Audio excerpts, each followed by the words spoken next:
गौरी पुत्र गणेश भगवान की जय। बोलिए श्री लक्ष्मी नारायण भगवान जी की जय। जय श्री कृष्णा, राधे राधे। आज माघ मास के कृष्ण पक्ष की एकादशी तिथि है और इस एकादशी को षटतिला एकादशी के नाम से जाना जाता है। कुछ स्थानों पर इसे षटतिला ग्यारस भी कहते हैं। भगवान श्री कृष्ण जी ने इस एकादशी के दिन तिल का 6 रूपों में किस प्रकार उपयोग करना चाहिए ये बताया है। इसलिए इस एकादशी का नाम षटतिला एकादशी पड़ा।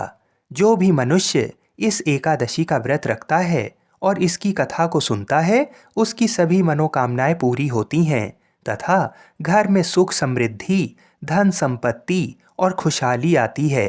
तो आज मैं आपको सुना रहा हूँ षटतिला एकादशी की बड़ी ही दुर्लभ कथा। इन कथाओं को सुनने से मनुष्यों के सभी पाप और संकट कट जाते हैं तथा समस्त मनोकामनाओं की पूर्ति होती है। तो आप लोग बड़ी ही श्रद्धा और प्रसन्नचित मन से इन कथाओं को पूरा अवश्य सुनिएगा। तो आइए भगवान श्री लक्ष्मी नारायण जी के चरणों का ध्यान करते हुए इस कथा को सुनते हैं। एक बार नारद मुनि ने भगवान श्री हरि से षटतिला एकादशी का महात्म्य पूछा। वे बोले, हे प्रभु, आप मेरा प्रणाम स्वीकार करें। षटतिला एकादशी के उपवास का क्या पुण्य है, उसकी क्या कथा है, कृपा कर मुझसे कहिए। नारद जी की प्रार्थना सुन भगवान श्री हरि जी ने कहा, हे नारद, मैं तुम्हें प्रत्यक्ष देखा सत्य वृतांत सुनाता हूँ, ध्यान पूर्वक इसका श्रवण करो। बहुत पहले मृत्यु लोक में एक ब्राह्मणी रहती थी। वह सदा व्रत उपवास किया करती थी। एक बार वह 1 मास तक उपवास करती रही। इससे उसका शरीर बहुत कमजोर हो गया। वह अत्यंत बुद्धिमान थी, फिर भी उसने कभी भी देवताओं और ब्राह्मणों के निमित्त अन्न आदि का दान नहीं किया। मैंने चिंतन किया कि इस ब्राह्मणी ने उपवास आदि से अपना शरीर तो पवित्र कर लिया है तथा इसको वैकुंठ लोक की प्राप्ति हो जाएगी, किंतु इसने कभी अन्नदान नहीं किया है। अन्न के बिना जीव की तृप्ति होना कठिन है। ऐसा चिंतन करके मैं मृत्यु लोक में गया और उस ब्राह्मणी से अन्न की भिक्षा मांगी। इस पर उस ब्राह्मणी ने कहा, हे योगी राज, आप यहाँ किस लिए पधारे हैं? मैंने कहा, मुझे भिक्षा चाहिए। इस पर उसने मुझे एक मिट्टी का पिंड दे दिया। मैं उस पिंड को लेकर स्वर्ग लौट आया। कुछ समय व्यतीत होने पर वह ब्राह्मणी शरीर त्याग कर स्वर्ग आई। मिट्टी के पिंड के प्रभाव से उसे जगह जगह एक आम वृक्ष सहित घर मिला, किंतु उसने उस घर को अन्य वस्तुओं से खाली पाया। वह घबराई हुई मेरे पास आई और बोली, हे प्रभु, मैंने अनेक व्रत आदि से आपका पूजन किया है, किंतु फिर भी मेरा घर वस्तुओं से रिक्त है। इसका क्या कारण है? मैंने कहा, तुम अपने घर जाओ और जब देव स्त्रियां तुम्हें देखने आएं, तब तुम उनसे षटतिला एकादशी व्रत का महात्म्य और उसका विधान पूछना। जब तक वह ना बताएं, तब तक तुम द्वार नहीं खोलना।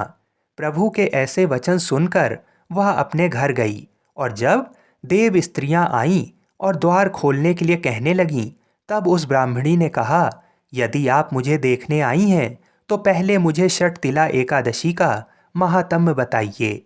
तब उनमें से एक देव स्त्री ने कहा, यदि तुम्हारी यही इच्छा है तो ध्यान पूर्वक श्रवण करो। मैं तुमसे एकादशी व्रत और उसका महात्म्य विधान सहित कहती हूँ। जब उस देव स्त्री ने षटतिला एकादशी का महात्म्य सुना दिया, तब उस ब्राह्मणी ने द्वार खोल दिया। देव स्त्रियों ने ब्राह्मणी को सब स्त्रियों से अलग पाया।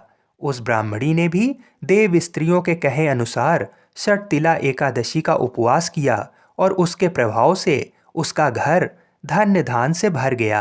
अतः हे पार्थ, मनुष्यों को अज्ञान को त्याग कर षटतिला एकादशी का उपवास करना चाहिए। इस एकादशी व्रत के करने वाले को जन्म जन्म की निरोगता प्राप्त होती है, यानी वो व्यक्ति कभी रोगी नहीं होता। इस प्रकार उपवास से मनुष्य के सभी पाप नष्ट हो जाते हैं। इसके बाद श्री कृष्ण जी कहते हैं, अन्न तिल आदि दान करने से धन्य धान में बढ़ोतरी होती है। इससे ये भी सिद्ध होता है कि मनुष्य जो जो और जैसा दान करता है शरीर त्यागने के बाद उसे फल भी वैसा ही प्राप्त होता है। अतः धार्मिक कृत्यों के साथ साथ हमें दान आदि अवश्य करना चाहिए। इस प्रकार भगवान श्री कृष्ण जी के श्रीमुख से एकादशियों का महात्म्य सुनकर श्रद्धा पूर्वक उन्हें प्रणाम करते हुए अर्जुन ने कहा, हे केशव, आपके श्रीमुख से एकादशियों की कथाएं सुनकर मुझे असीम आनंद की प्राप्ति हुई है। हे मधुसूदन, कृपा कर अन्य एकादशियों का महात्म्य सुनाने की भी अनुकंपा करें। हे अर्जुन, अब मैं माघ मास के कृष्ण पक्ष की षटतिला एकादशी व्रत का महात्म्य सुनाता हूँ, इसे ध्यान पूर्वक सुनो।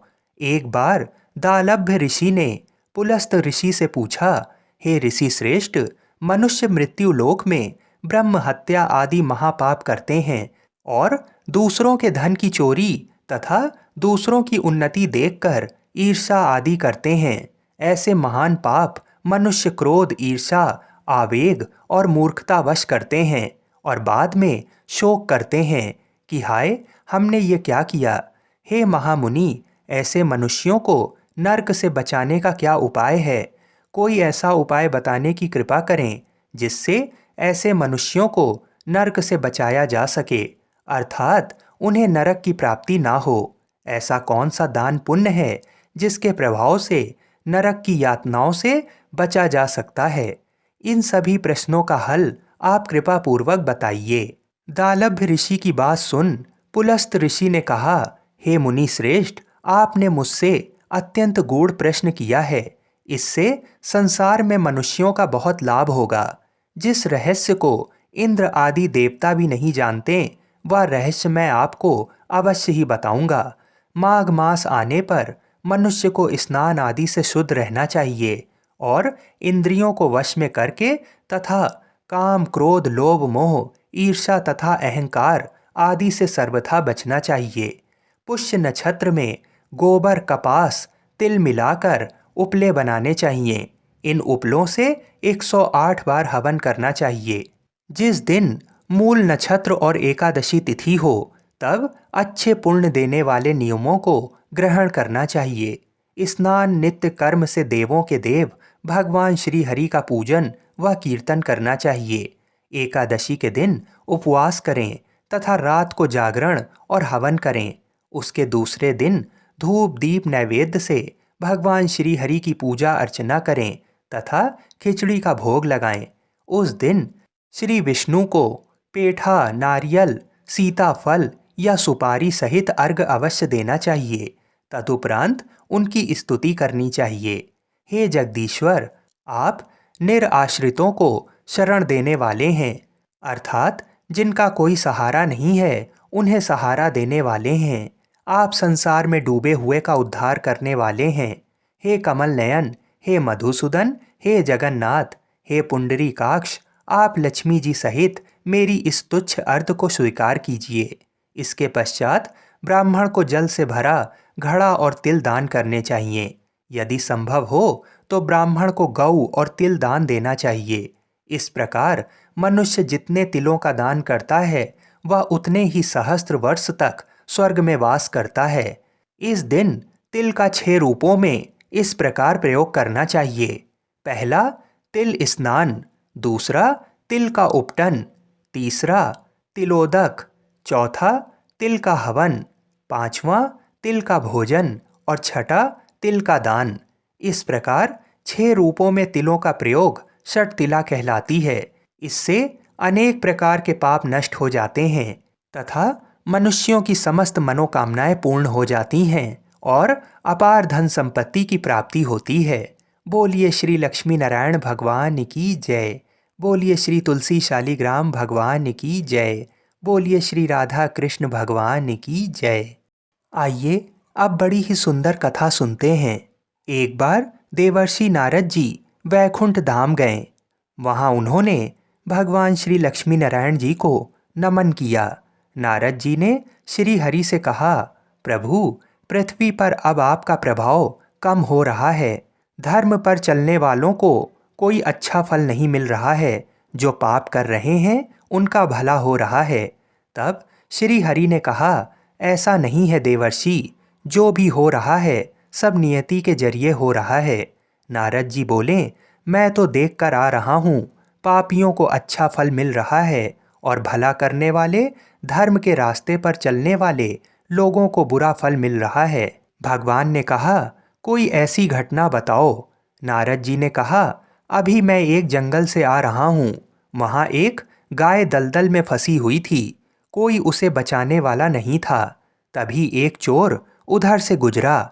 गाय को फंसा हुआ देखकर वह नहीं रुका। वह उस पर पैर रखकर दलदल लांघकर निकल गया। आगे जाकर चोर को सोने की मोहरों से भरी एक थैली मिली। थोड़ी देर बाद वहां से एक वृद्ध साधु गुजरा। उसने उस गाय को बचाने की पूरी कोशिश की, पूरे शरीर का जोर लगाकर उस गाय को बचा लिया। लेकिन मैंने देखा कि गाय को दलदल से निकालने के बाद वह साधु आगे गया तो एक गड्ढे में गिर गया और उसे चोट लग गई। प्रभु, बताइए ये कौन सा न्याय है? नारद जी की बात सुन लेने के बाद प्रभु बोले, ये सही ही हुआ है। जो चोर गाय पर पैर रखकर भाग गया था, उसकी किस्मत में तो एक खजाना था, लेकिन उसके इस पाप के कारण उसे केवल कुछ मोहरें ही मिलीं। वहीं उस साधु को गड्ढे में इसलिए गिरना पड़ा क्योंकि उसके भाग्य में मृत्यु लिखी थी। लेकिन गाय को बचाने के कारण उसके पुण्य बढ़ गए और उसकी मृत्यु एक छोटी सी चोट में बदल गई। इंसान के कर्म से उसका भाग्य तय होता है, इसलिए अच्छे कर्म करना कभी भी नहीं छोड़ना चाहिए। ये सुनकर नारद जी बहुत प्रसन्न हुए और भगवान श्री लक्ष्मी नारायण जी की जय जयकार करते हुए वैकुंठ से चल दिए। बोलिए श्री लक्ष्मी नारायण भगवान की जय। आइए अब बड़े ही प्रेम से एकादशी माता की कथा को सुनते हैं। इस कथा को सुनने से ही एकादशी का व्रत पूर्ण माना जाता है। एक बूढ़ी माँ ने एक बार एकादशी का व्रत रखा। बड़ा ही भाव भक्ति से पूजा अर्चना की। उन्हें वृद्धावस्था में क्या बाधा थी, वे तो अपने पुत्र पौत्रों की सुख सुविधा के लिए व्रत रखने लगी थीं। वे दिन भर तो जरा कठोर मन करके अपनी प्यास को रोके रहीं। दिन में पूजा पाठ किया, कथा सुनी और पंडित जी को मिट्टी के पात्र में भरकर पानी और ऋतु फल दान में दिए। दोना भर भर के बूरा शक्कर वितरण किया।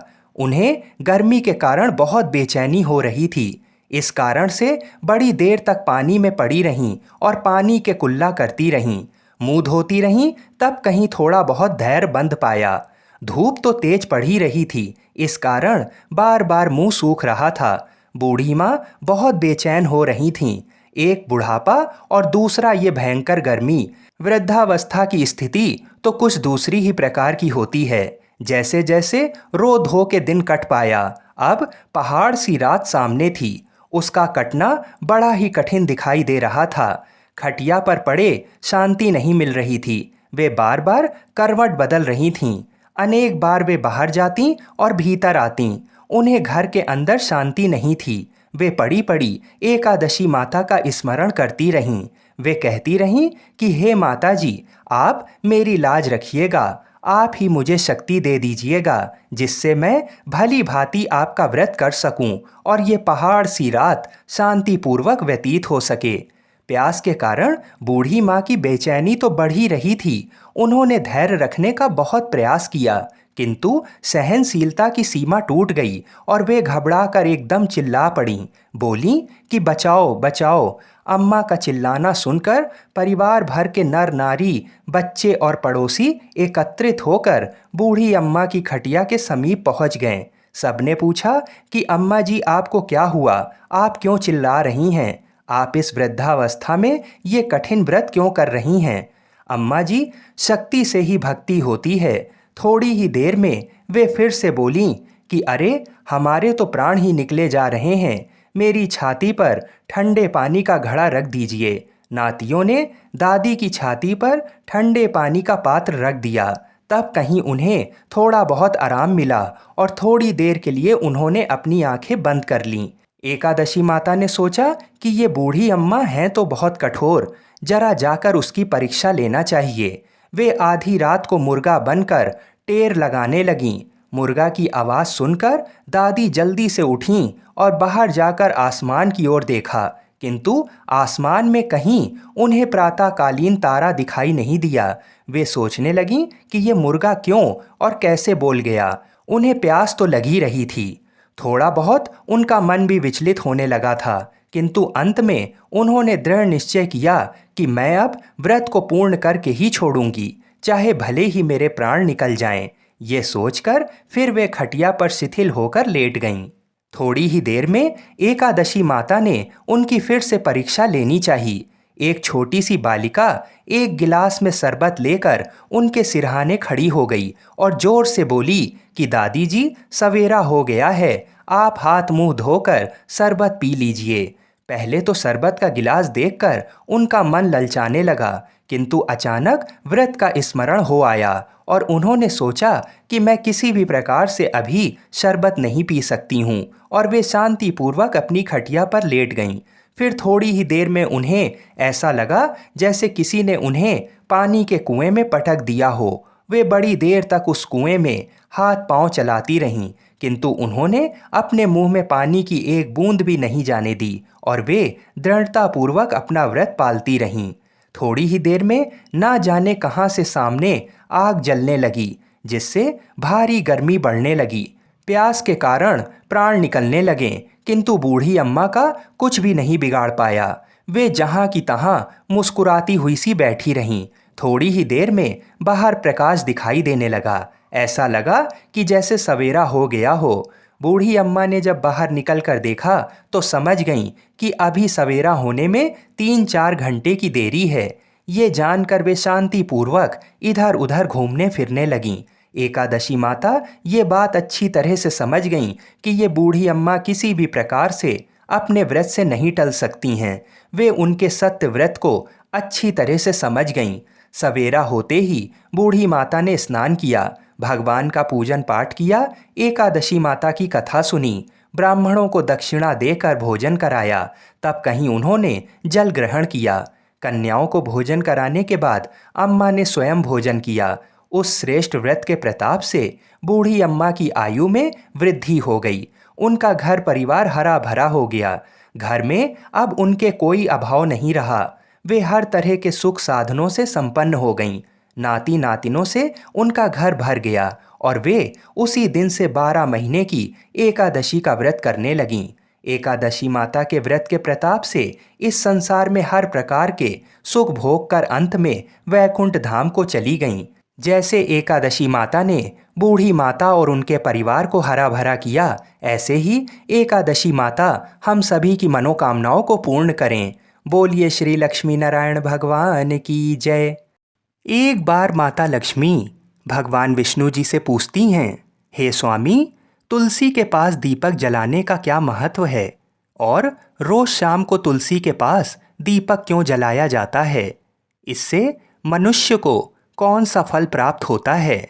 तुलसी के पास दीपक जलाने की विधि क्या है तथा दीपक जलाते समय कौन से मंत्र का उच्चारण करना चाहिए? कृपा कर आप मुझे विस्तार से बताइए। तब भगवान विष्णु जी कहते हैं, हे देवी, आज आपने समस्त मानव जाति के कल्याण के लिए बहुत ही महत्वपूर्ण प्रश्न किया है। आपके इस प्रश्न का उत्तर देने से पूर्व मैं आपको एक प्राचीन कथा सुनाता हूँ, जिससे आपको सभी प्रश्नों के उत्तर मिल जाएंगे। इसलिए आप इस कथा को ध्यानपूर्वक सुनिए। इस कथा को ध्यान से पूरा सुनने मात्र से ही मनुष्य को 100 वर्षों तक तुलसी के पास दीपक जलाने का पुण्य प्राप्त होता है। फिर माता लक्ष्मी कहती हैं, हे स्वामी, मैं इस कथा को सुनने के लिए उत्सुक हूँ। कृपा आप इस कथा को सुनाना प्रारंभ कीजिए। तब भगवान विष्णु माता लक्ष्मी को वह कथा सुनाने लगते हैं। हे देवी, पूर्व काल की बात है। दक्षिण दिशा में तुंगभद्रा नाम की एक बहुत बड़ी नदी है। इस नदी के किनारे पर हरिहरपुर नाम का एक अत्यंत सुंदर नगर बसा हुआ था। उसी नगर में काशी नाम के एक ब्राह्मण निवास करते थे। वे अत्यंत गुणवान, चरित्रवान, धर्म कार्य करने वाले तथा वेदों के मार्ग पर चलने वाले थे। उन्होंने समस्त शास्त्र का अध्ययन किया हुआ था। उस ब्राह्मण की एक पत्नी थी जिसे लोग दुराचारणी कहकर पुकारते थे, क्योंकि उसके कर्म ही उसके नाम के अनुसार थे। वह सदैव ही अपने पति को अपमानित करती थी। वह अपने पति के लिए कुवाच्य कहती थी, पति को भयंकर दुख देती थी, पति के लिए कभी भोजन नहीं बनाती थी। उसने अपने पति के साथ कभी शयन नहीं किया, कभी उसके साथ प्रेम से व्यवहार नहीं किया। पति के मित्र, परिवार के लोग घर पर आते तो वह स्त्री उनको अपमानित करके भगा दिया करती थी और स्वयं काम भाव से उन्मत्त होकर निरंतर अन्य व्यभिचारिणी स्त्रियों के साथ घूमा करती थी। उसका मन पति को छोड़कर पराये पुरुषों में लगा रहता था। उसने कभी अपने पति से प्रेम से बात नहीं की, किंतु पराये पुरुषों के संग बैठकर बातें किया करती थी। पराये पुरुषों को मोहित करने के लिए सज धज कर गाँव में घूमने जाया करती थी। कभी वह वन में किसी वृक्ष के नीचे खड़ी रहकर सुंदर पुरुषों की राह देखने लगती और किसी दुष्ट पुरुष को मोहित करके उसके संग भोग विलास किया करती थी। फिर एक दिन वह दुराचारिणी स्त्री वन में जाकर एक वृक्ष के नीचे खड़ी हो गई। उसका चित्त काम से भरा हुआ था। वह किसी सुंदर कामी पुरुष की राह देख रही थी, किंतु बहुत समय निकलने के बाद भी उस स्थान पर कोई पुरुष नहीं आया। इसलिए वह अत्यंत दुखी हो गई और प्रियतम की खोज में इधर उधर देखने लगी। उस दिन उसका सारा परिश्रम व्यर्थ हो गया। वहां पर खड़ी होकर वह नाना प्रकार की बातें कहकर विलाप करने लगी। आज तो इस मार्ग में कोई भी सुंदर पुरुष नहीं आया, अब मैं कैसे अपने काम वासना को शांत करूं? वह जोर जोर से विलाप करने लगी। उस जंगल में एक भयानक बाघ निवास करता था। उस पापिनी स्त्री की आवाज़ सुनकर वह जाग गया और उछलकर उस स्त्री का भक्षण करने के लिए उसके पास आ गया। उस भयंकर बाघ को देखकर उस स्त्री के पसीने छूटने लगे। वह भय से थर थर कांपने लगी। वह स्त्री कुछ करती इतने में ही उस बाघ ने अपने पंजे से उसे घायल कर दिया और वह स्त्री जमीन पर गिर पड़ी।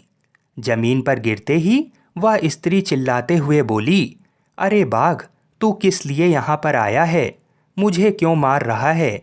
तुम मुझे छोड़ दो, मेरा भक्षण करके तुम्हें क्या मिलेगा?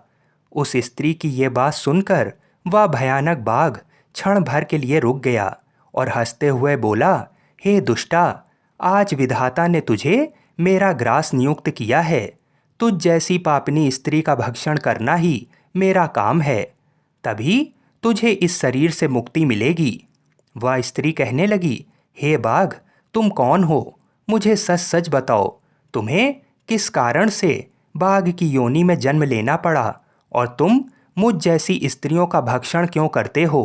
पहले मुझे सारी बात बताओ और फिर मेरा भक्षण करो। फिर बाघ कहने लगता है, हे पापनी, मैं तुझे पूर्व जन्म का वृतांत सुनाता हूँ, किस कारण से मुझे बाघ बनना पड़ा। पूर्व काल में दक्षिण देश में एक नदी थी। उस नदी के तट पर एक नगरी बसी हुई थी। उस नगरी में मैं निवास किया करता था। मैं एक ब्राह्मण का पुत्र था और नदी के किनारे बैठकर यज्ञ आदि कार्य किया करता था। मैंने उस जन्म में अनेक पापियों के लिए यज्ञ किया, उन पापियों के घर का भोजन किया। मैंने धन के लोभ से अनेक पापियों के लिए कार्य किया। जिन वस्तुओं का दान ब्राह्मण को नहीं लेना चाहिए, उन वस्तुओं का दान भी मैंने ग्रहण किया और दूसरों से धन लेता था, लेकिन कभी वापस नहीं करता था। इस प्रकार से पाप करते हुए मुझे बहुत साल बीत गए और मैं वृद्ध हो गया। मेरे बाल सफ़ेद हो गए, मुंह के सारे दांत गिर गए, लेकिन फिर भी मेरी दान लेने की आदत नहीं छूटी और मैं पाप करता चला गया। फिर एक दिन मैं धन के लोभ से नदी किनारे गया और अन्य धूर्त ब्राह्मणों के साथ मिलकर हमने लोगों को ठगा। झूठ मंत्र वचन बोलकर हमने बिना विधि विधान किए ही देवी देवताओं का पूजन किया और बहुत सारा धन दान में ले लिया। फिर उसी स्थान पर एक बीमार कुत्ते ने मेरे पैर में काट लिया और मैं मूर्छित होकर गिर पड़ा। उसी क्षण मेरे प्राण चले गए। फिर यम के दूत उस स्थान पर प्रकट हुए और मुझे पकड़कर यमपुरी ले गए। यहाँ पर यमराज ने चित्रगुप्त से मेरे कर्मों का लेखा जोखा निकालने के लिए कहा। फिर चित्रगुप्त कहने लगे, हे धर्मराज, इस ब्राह्मण ने घोर पाप किए हैं। इसने दूसरों से झूठ कहकर धन लूटा है। विधि विधान से पूजा ना करके झूठ मंत्र बोलकर भगवान का अपमान किया है। इसलिए ये पापी ब्राह्मण केवल नरक जाने के ही योग्य है। फिर यमराज ने अपने दूतों को आदेश देकर मुझे नरक की अग्नि में डाल दिया और कई वर्षों तक सजा भोगने के बाद मुझे बाघ का शरीर प्राप्त हुआ और मैं इस दुर्गम वन में निवास करने लगा। मैं अपने पूर्व जन्म के पापों को याद करके कभी महात्मा, साधु पुरुष, सती स्त्रियों का भक्षण नहीं करता हूँ। मैं केवल पापी, दुराचारी तथा उल्टा स्त्रियों का ही भक्षण करता हूँ ताकि मुझे पाप से मुक्ति मिल जाए। फिर बाघ उस स्त्री से कहने लगा, हे पापिनी, तेरे आचरण से तू उल्टा दिखाई देती है। अपने पति को छोड़कर तू इस वन में अन्य पुरुषों के साथ भोग विलास करने के लिए आई है। इसलिए आज तू मेरा ग्रास अवश्य बनेगी। इतना कहकर उस बाघ ने अपने तीक्ष्ण नाखून से उस पापी स्त्री के टुकड़े टुकड़े करके उसे खा लिया। फिर उस स्थान पर यम के दूत प्रकट हुए और उस पापिनी स्त्री को उठाकर यमपुरी ले गए। चित्रगुप्त ने उस स्त्री का लेखा जोखा निकाला और यमराज को बताया। यमराज ने उस स्त्री को घोर नरक में डाल दिया। कई वर्षों तक नरक की अग्नि में जलने के बाद उसने फिर पृथ्वी लोक पर एक चांडाल के घर में जन्म लिया और वो फिर से दुख भोगने लगी। इस दुख को सहन करते करते एक दिन वह तीर्थ में स्नान करने के उद्देश्य से अनंतपुरा में चली गई। वहां पर एक आश्रम के बाहर निवास करने लगी। वहां उस आश्रम में एक तुलसी का पौधा था। अन्य स्त्रियों को वहां पर तुलसी के पास दीपक जलाते हुए देखकर उस पापी स्त्री ने भी वही किया। उसने तुलसी के पौधे के पास एक दीपक जला दिया। फिर उसी रात हृदयघात से उसकी मृत्यु हो गई और यमराज के दूत उसे ले जाने के लिए वहां पर प्रकट हुए। जैसे ही यम के दूत उस पापी स्त्री को पास में बांधकर ले जाने लगे, तभी भगवान विष्णु के दो पार्षद उस स्थान पर प्रकट हुए और उन्होंने उन दोनों को रोक लिया और कहने लगे, हे दूतों, इस स्त्री को तुम छोड़ दो। ये स्त्री नरक जाने के योग्य नहीं है। तुम किसके आदेश से ऐसा अधर्म कर रहे हो? तब उन यमदूतों ने कहा कि हम यमराज के आदेश से इसे लेने आए हैं, किंतु आप हमें किस कारण से रोक रहे हैं? ये स्त्री अत्यंत पापी है। तब भगवान विष्णु के पार्षद कहने लगे, ये स्त्री तो विष्णु भक्त है, ये नरक जाने योग्य नहीं है। इसने शाम को तुलसी के पास दीपक जलाया है, इसी कारण से इसके समस्त पाप नष्ट हो गए हैं। इसलिए अब ये नरक जाने के योग्य नहीं है। ये स्वर्ग जाने की अधिकारी बन चुकी है। पार्षदों की बात सुनकर यमदूतों ने उस स्त्री को उस स्थान पर छोड़ दिया और यमलोक लौट गए। वहां जाकर उन्होंने यमराज को सारा वृतांत सुना दिया। फिर भगवान विष्णु के पार्षद उस स्त्री को दिव्य विमान में बिठाकर स्वर्ग लोक ले गए। भगवान विष्णु कहते हैं, हे देवी, इस प्रकार से तुलसी के पास केवल दीपक जलाने मात्र से ही मनुष्य के सभी पाप नष्ट हो जाते हैं। जो स्त्री नित्य शाम को तुलसी के पास दीपक जलाती है वह सौभाग्यशाली बनती है। उसके पूर्व जन्मों के सभी पाप नष्ट हो जाते हैं। उसे सुख समृद्धि की प्राप्ति होती है। भगवान विष्णु कहते हैं, हे देवी, हजारों अमृत के घड़ों से नहलाने पर भी श्री हरि विष्णु को उतनी तृप्ति नहीं होती जितनी वे मनुष्यों के द्वारा तुलसी का एक पत्ता चढ़ाने से प्राप्त करते हैं। 10,000 गौदान से मानव जो फल प्राप्त करता है वही फल तुलसी पत्र के दान से पा लेता है। जो मृत्यु के समय अपने मुख में तुलसी पत्र का जल पा लेता है वह संपूर्ण पापों से मुक्त होकर भगवान श्री हरि विष्णु के धाम जाता है। हिंदू धर्म में तुलसी के पौधे का महत्व सबसे अधिक है। इसकी सबसे पहले पूजा भगवान विष्णु जी ने की थी। भगवान विष्णु कहते हैं, जिस प्रकार से देवी लक्ष्मी से वैकुंठ को ऐश्वर्य प्राप्त है, उसी प्रकार से वैकुंठ में तुलसी के कारण ही पवित्रता प्राप्त है। पृथ्वी लोक पर जिस स्थान पर भी तुलसी का पौधा होता है उस स्थान पर कभी बुराई का वास नहीं होगा। ऐसा स्थान सबसे अधिक पवित्र होगा। इसी कारण से हमें हमारे घर में तुलसी का पौधा अवश्य लगाना चाहिए। इस प्रकार से भगवान विष्णु ने तुलसी के पास दिया जलाने का महत्व बताया। बोलिए श्री लक्ष्मी नारायण भगवान की जय। बोलिए श्री तुलसी शालिग्राम जी की जय। बोलिए श्री बद्रीनाथ जी की जय। सावर्णी मुनि की पुत्री तुलसी अपूर्व सुंदरी थीं। उनकी इच्छा थी कि उनका विवाह भगवान नारायण के साथ हो। इसके लिए उन्होंने नारायण पर्वत की घाटी में स्थित बद्री वन में घोर तपस्या की। दीर्घ काल तक तपस्या के उपरांत ब्रह्मा जी ने प्रसन्न होकर दर्शन दिया और वर मांगने को कहा। तुलसी जी ने कहा, सृष्टिकर्ता ब्रह्मदेव, आप अंतर्यामी हैं, सबके मन की बात जानते हैं। फिर भी मैं अपनी इच्छा आपसे बताती हूँ। मैं चाहती हूँ कि भगवान श्री नारायण मुझे पति रूप में मिलें। ब्रह्मा जी ने कहा, तुम्हारा अभीष्ट तुम्हें अवश्य मिलेगा। अपने पूर्व जन्म में किसी अपराध के कारण तुम्हें श्राप मिला है। इसी प्रकार भगवान श्री नारायण के एक पार्षद को भी दानव कुल में जन्म लेने का श्राप मिला है। दानव कुल में जन्म लेने के बाद भी उसमें नारायण का अंश विद्यमान रहेगा। इसलिए इस जन्म में पूर्व जन्म के पाप के शमन के लिए संपूर्ण नारायण तो नहीं मिलेंगे, लेकिन नारायण के अंश से युक्त दानव कुल जन्म में उस शापग्रस्त पार्षद से तुम्हारा विवाह होगा। शाप मुक्त होने पर भगवान श्री नारायण सदा सर्वदा के लिए तुम्हारे पति हो जाएंगे। तुलसी ने ब्रह्मा के इस वर को स्वीकार किया, क्योंकि मानव कुल में जन्म के कारण उस मायावी भोग को तो भोगना ही था। तुलसी बद्री वन में ही रहने लगी। नारायण का वह पार्षद दानव कुल में जलंधर के नाम से पैदा हुआ था। कुछ दिनों बाद वह भ्रमण करता हुआ बद्री वन में आया। यहाँ तुलसी को देखते ही वह उस पर मंत्रमुग्ध हो गया। तुलसी के सामने उसने अपने विवाह का प्रस्ताव रखा। इतने में ही वहाँ ब्रह्मा जी आ गए और तुलसी से कहा, तुलसी, जलंधर को देखो, कैसा देवोपम उसका स्वरूप है। दानव कुल में जन्म लेने के बाद भी लगता है जैसे इसके शरीर में नारायण का वास हो। तुम प्रस्ताव को सहर्ष स्वीकार कर लो। तुलसी को भी लगा कि उसकी तपस्या पूर्ण हुई, उसे इच्छित फल मिला है। जलंधर के साथ उसका गंधर्व विवाह हो गया और वह जलंधर के साथ उसके महल में पत्नी बनकर आ गई।